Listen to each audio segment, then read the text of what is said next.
Hey MCA Algebra 2, this is Mr. Pleasance here. So this is your first video on a practice elimination problem. And this one's a challenging one, so I intentionally had this as our first example, so you can see some of the more challenging examples. So the goal here, remember, is to somehow get rid of one of the variables, so that we can only have to deal with one variable which we can always solve for. Well, in this case we have the x's here, there's 3x, and 5x, they're not going to cancel. They're not going to eliminate with each other. And we have negative 2y and negative 5y. They're also not going to eliminate with each other. So we need to choose one of the variables, and it doesn't matter which one you choose. I'm just going to say y. So I'm going to choose the y's and think of a number that I can get both of those to become that would eliminate each other. So I have negative 2y and I have negative 5y, so negative 2y, and I have a negative 5y, that's what I'm working with. Okay, well I see that those can both go into 10, so I'm going to make one of them a 10y and one of them a negative 10y.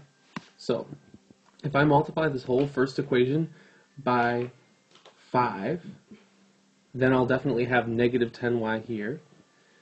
And if I multiply this whole equation by a negative 2, then I'll have a positive 10y there. So that's exactly what I'm going to do. So then we rewrite our equations with distributing by multiplying by to every single term on both sides of the equal sign and everything.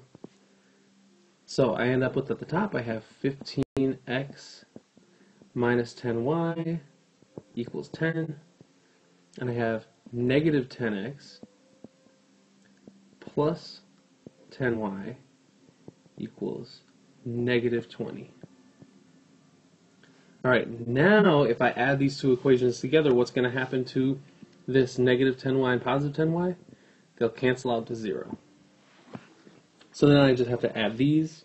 These are going to add to 5x. And add these, which are going to add up to negative 10. And then from there, I have one variable, so I know I can find that variable. I'm going to divide both sides by 5 to get rid of that 5. So that becomes 1x, which is x. Divide that by 5, we get negative 2. And we're halfway there because we've found our x.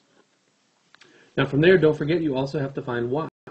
So we know x is negative 2, which means we can go back to one of our original equations and plug in and say, okay, if x is negative 2, let me plug that in for this x here.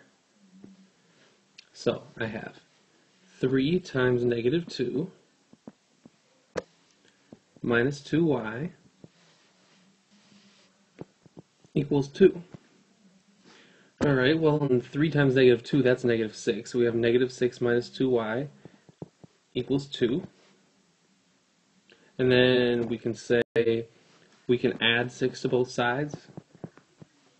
So we have negative 2y equals 2 plus 6 is 8. And then from there, all we have to do is divide by negative 2 on both sides. Don't forget that negative. That's a very common mistake. I want to get rid of the negative and the 2, so I have to divide by negative 2.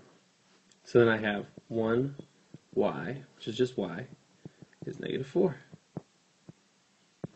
And there's our other answer. So we got that x was 2, negative 2, and y was negative 4, so we can say negative 2 comma negative 4.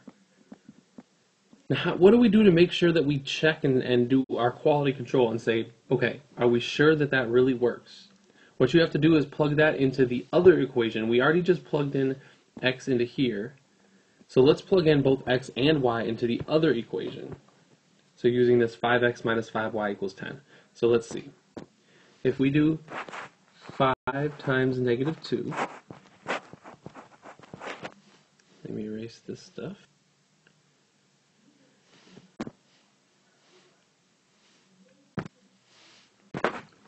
Minus 5 times negative 4, we should get 10. Let's see if that works. 5 times negative 2 is negative 10, minus 5 times negative 4 is negative 20, minus a negative 20.